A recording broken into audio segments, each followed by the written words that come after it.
So we started the new perek, the final perek of Masechet Nedarim.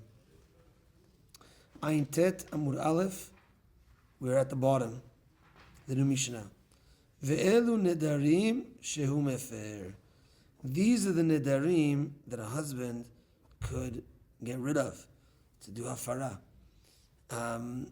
We mentioned before that there are certain Nedarim that you could get rid of, certain ones that maybe you can't, and these are now the ones that you could. Devarim sheyesh bahen, and we mentioned this before. Devarim sheyesh bahen inui nefesh. Things that have like suffering. Devarim sheyesh bahen inui nefesh.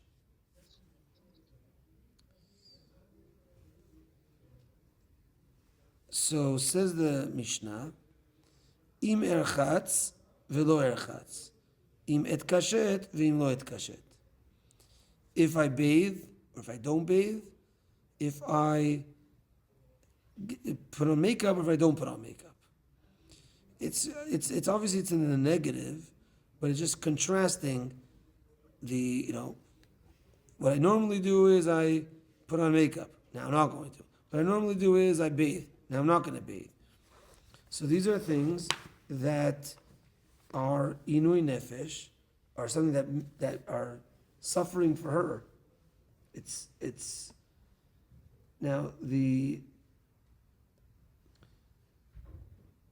Ran points out that the Gemara is going to say that he could also get rid of nedarim that are beno lebena, between him and her. We're going to see that.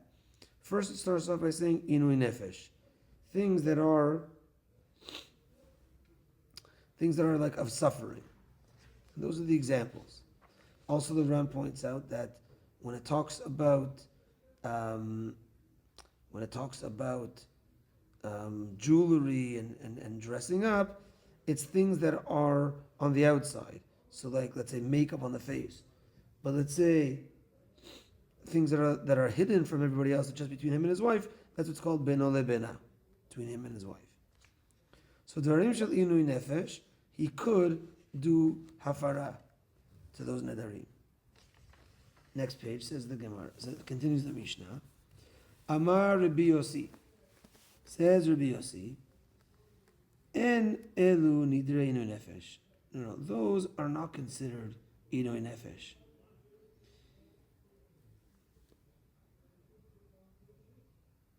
Yeah, those are not inu nefesh. Ve'elu en nidrei inu nefesh. These are inu nefesh.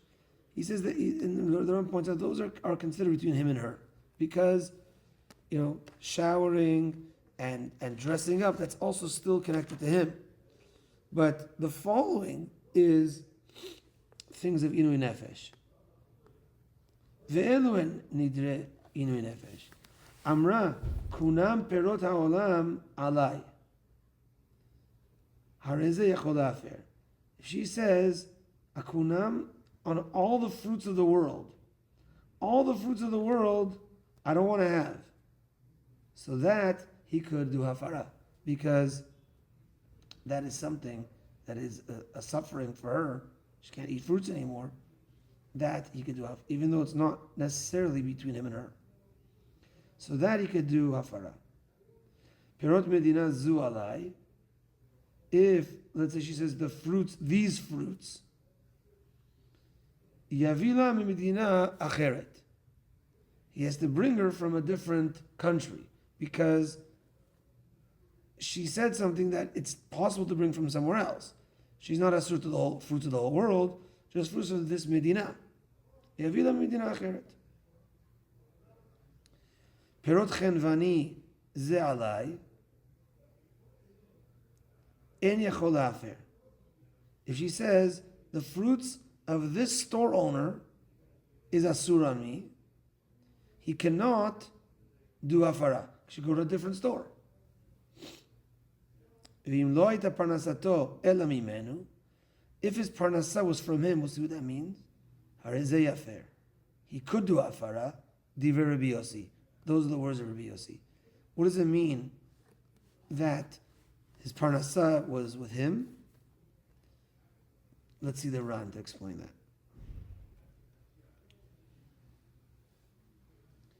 V'im lo hayta parnasato ela mimenu. Second.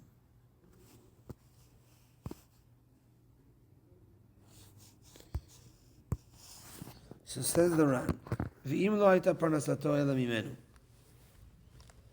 Shechen vani ze makifo. This Chenvani, he gives him credit. Meaning she says, I never want to go to Reuven's fruit store anymore. Right? Did you meet Rabbi Appel? Oh, I'm going to introduce you now. Okay. 1 second. I'll put this on pause. Okay, let's continue. So, she says, I never want to go to Reuven's fruit store again.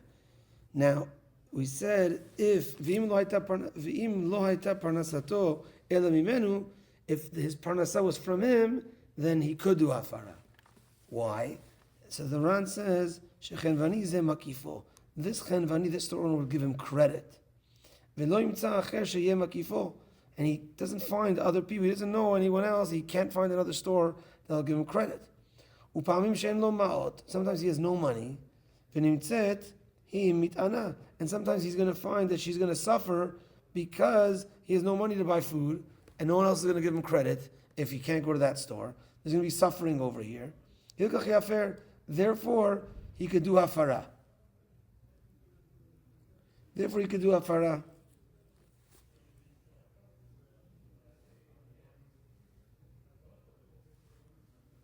Okay.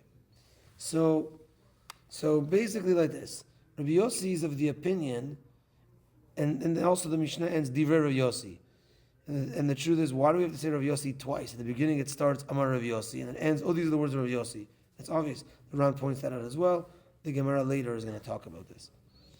So, the Tanna Kama's opinion, the first opinion in the Mishnah, is the husband could get rid of Nedarim that have to do with pain, and the pain is, let's say, not washing, not dressing up. That pain connects with also between him and her, as the Ran points out. Rav Yossi is of the opinion, only things of pain that have to do with her. She doesn't want to eat fruits anymore in the world. Then it gets technical. What about fruits of this country? Bring from a different country. Fruits from this store? Go to another store. Oh, but if this store is the only store you could buy from because it's the only store you have credit on, then you could do hafara because it's like the only country. It's like making an ed on the whole world because you can't go to any other store. Okay. Says the Gemara. Nidre inui nefesh hu de mefer she'en bayan inu nefesh eno mefer. Gemara makes a diuk, an inference. Nedarim of pain, he does hafara. If there's no pain, he doesn't do hafara on those ones. He can't do hafara on those ones. That's the inference. But the Gemara says, V'hatanya. I'll just dismiss your clock, if that's okay. So says the Gemara, V'hatanya, but it says in a Braita, Ben ish leishto, ben av levito, melamed, Shabal mefer nedarim, shebeno lebena. Pasuk says, Ben ish leishto. Things between husband and wife. You see from here that a husband gets rid of nedarim that are between him and his wife. So why does it say only things of pain? It should also be things between him and his wife. Says the Gemara, Amri say no, halen ve'halen, mefer. This one and this one, he could do hafara on. As we already saw, the Ran gave us a preview to that. This one and this one, meaning inui nefesh, things of suffering, and things between him and his wife. Miu, inui nefesh, mefer leolam, but things that are of pain all the time, the husband can get rid of those neders. Aval, and bahen inui nefesh, but if it does not have inui nefesh, if it's not something to do with pain, kedeita techute have hafara. If she is under him, meaning they're married, he could do hafara on things that not inu nefesh between him and his wife. Mechim megaresh la chayil ala nidra. But when they divorce, then the neder goes back. So like this. See, the Gemara says, no, you're right. Inui nefesh and beno lebena, he could do hafara to both. But what's the difference? Inui nefesh, when he says, oh, you want to suffer, you never want to eat fruits in the world, that's hafara nedarim. That neder is gone completely. But if it's not something of inui nefesh, it's something between him and her. Something between him and her. And then, let's say she makes a neder of, I'm going to wear these pajamas, right? Or I'm never wearing these pajamas again. So that's something between him and her. I'm never wearing these pajamas again. He says, Hafara nedarim, I like those pajamas. I want you to wear those pajamas. So it works. He could do that for nedarim. Aval, and by minu nefesh, if there's no inu nefesh, like this pajama case between him and her, when she is under him, when they're married, havi hafara, there's hafara nedarim. Mechi megarish la, but when he divorces her, chayil ala nidra, her neder comes back. He divorces her, and now the neder was, I don't want to wear these pajamas anymore. He says, no, I want you to wear those pajamas. They divorce. Boom, the neder of pajamas come back in place.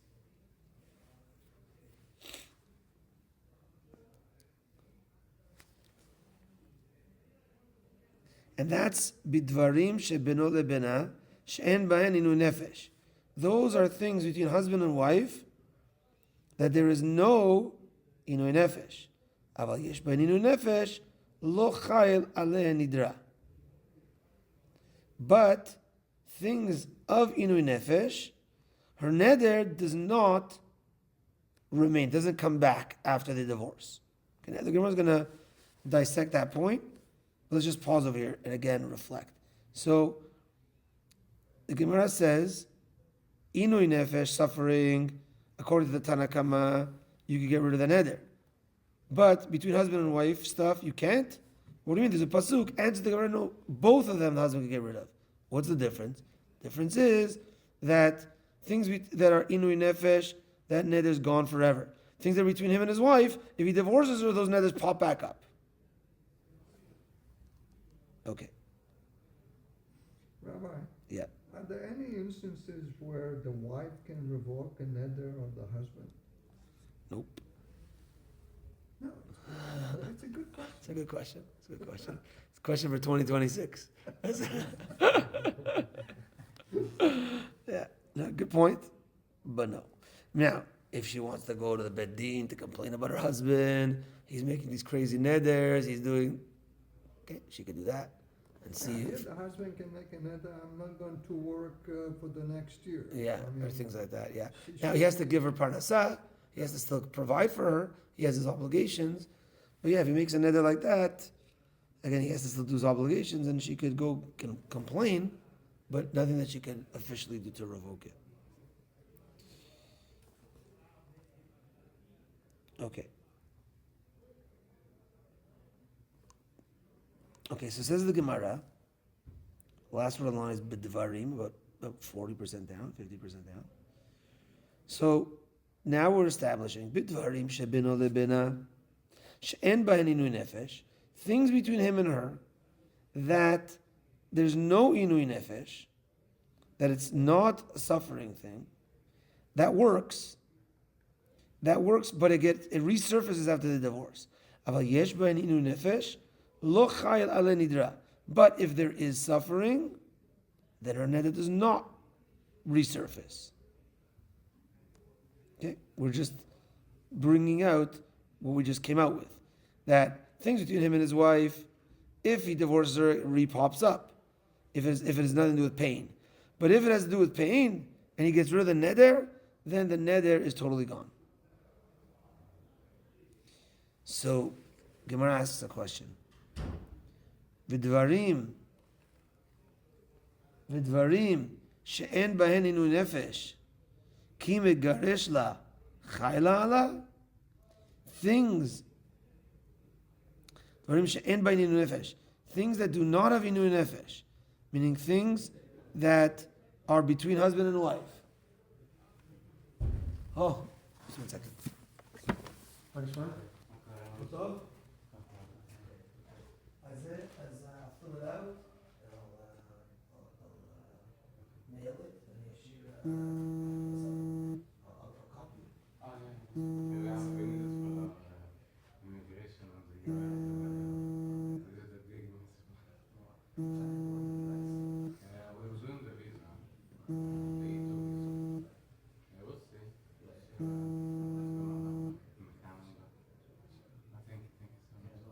Thank you so much. Thank you. וזה היום. Sure, whenever you have time. Thank you. Good to see you. Thank you. Go to.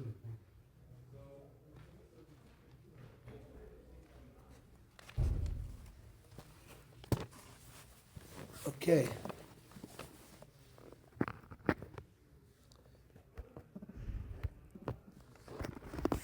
We're still recording here, okay. So says the Gemara, ודברים שאין בהם עינוי נפש. First one is דברים. ודברים שאין בהם עינוי נפש. כי מגרש לה חיילה עלה? I was asking a question.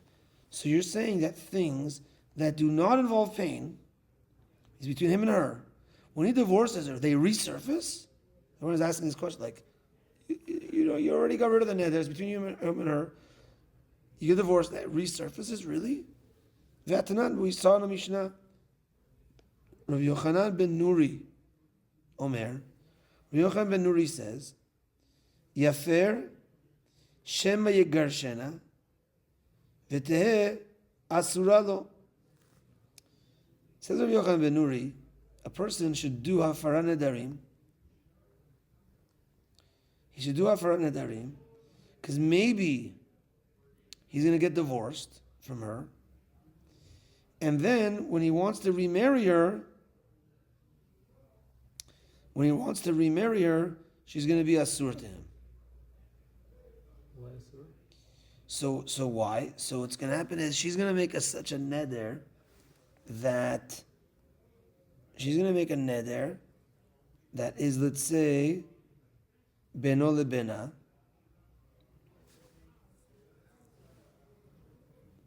Yeah.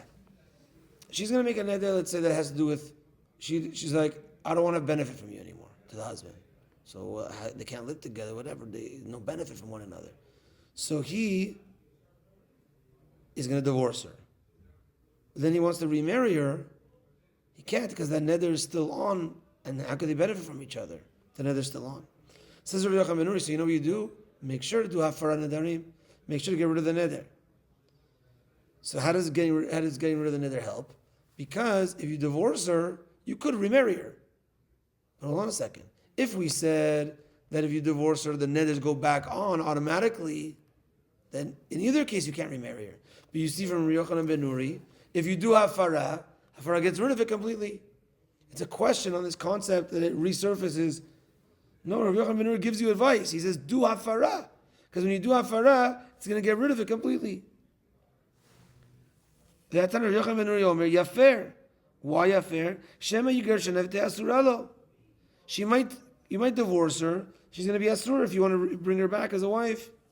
Alma, you learn from here, ki megaresh la umefer la. If you divorce her, umefer la meikara, but you did hafara beforehand, havi hafara, it's hafara. It's not going to pop back up.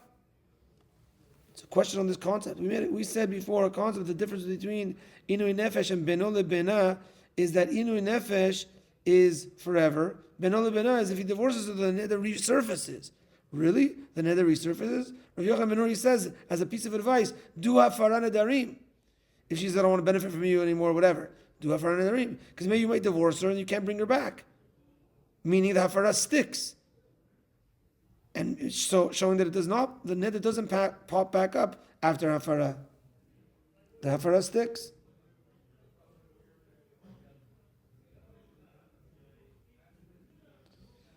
The hafara sticks. Okay, let's read it through. Says the Gemara. Amri say halen ve'halen have hafara. No, you're right. Both, there is hafara in both cases. Halen ve'halen have hafara. Ella, but rather, nidre inui nefesh mefer ben latzmo ben acherim. So now, Okay, if both are hafara, then what's the difference between inui nefesh and beno lebena? He says, Ela nidre inui nefesh mefer ben latzmo ben lacherim. Nedarim of inui nefesh, of suffering, he could get rid of, be it for himself or be it for future husbands of his wife, if they divorce. So when she does a neder of never eating this and never eating meat the rest of my life, it's inui nefesh, suffering. When he gets rid of that, he gets rid of that completely. Even if they divorce and she marries someone else, the neder doesn't resurface. En bahen inui nefesh, but if there's no inui nefesh, let's momefer lacharim eno mefer. For himself, it's hafara.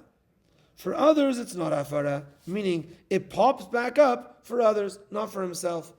So it's something between him and her. She doesn't want to wear the certain pajamas. He says, I want you to wear those pajamas. They get divorced, then he wants to remarry her. That neder's not in place. If once you get divorced and she wants to remarry someone else, she'll have to say, look, I have a neder on me. I don't like these pajamas. If something's beno lebena, then it resurfaces for someone else. Let's read that again. Amri halin ve'halin havi hafara. In both cases, it is hafara nedarim. Ela nidrei inui nefesh. What's the difference? If nedarim of suffering, mefer ben latzmo ben lacherim, there's hafara between himself and for acherim, for future husbands. And by an inui nefesh, if there's no inui nefesh, there's no suffering. Latzmo mefer, lacherim eno mefer. For himself, there is hafara nedarim. For himself, meaning even if he brings her back after he divorces her. For others, there's no hafara nedarim. So does the woman has to declare that she still has a neder after she has been divorced and want to marry another man? It's not fair to the second God. Right? Yeah. Does she have to mention it? It would be smart to mention it, but that neder comes back in place. Now again, she could go do hatara nedarim, she could go to chacham, she could get rid of it, but the neder comes back into place. Does she have to, for the second husband, does she have to mention it? It's a good question.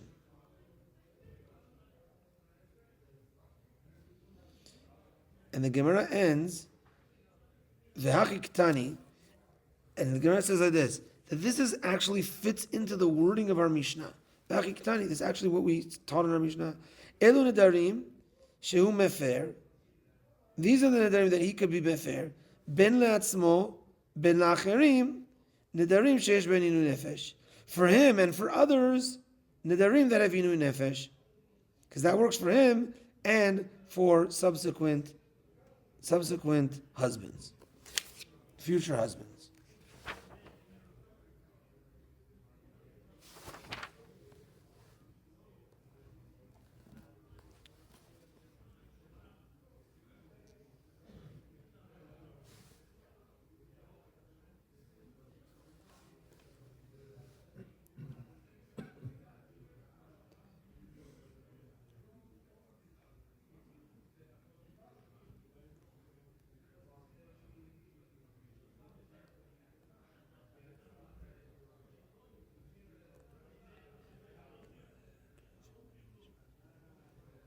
Just seeing if I missed anything here in the runs.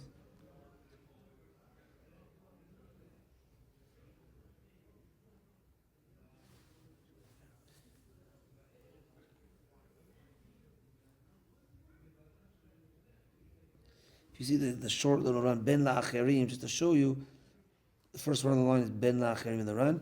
Afilu gershav, and he said la'acher, even if she divorces and remarries someone else, then the nedarim beno lebena will resurface. Nedarim inu nefesh will not resurface. Aval en bahen, continuing the run, en bahen inu nefesh ela dvarim shebeno lebena la'atzmo mefer la'acherim enu mefer. The kema sheni said la'acher batla la hafara dile v'chal nidra. His hafara is gone, is batel, and her neder still remains. That's what we learned. We learned nedarim shu mefer ben la'atzmo ben la'acherim. The keva netani mefer stama hafara olamit mashma. Since the Mishnah says hafer, meaning it's hafara, that's hafara olamit, forever, beno ben lacherim.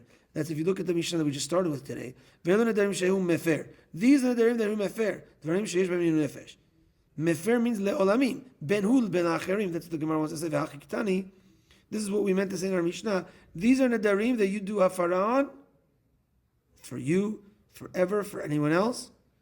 But if it's dvarim shel beno lebena, that resurfaces, not for him, resurfaces for other future spouses.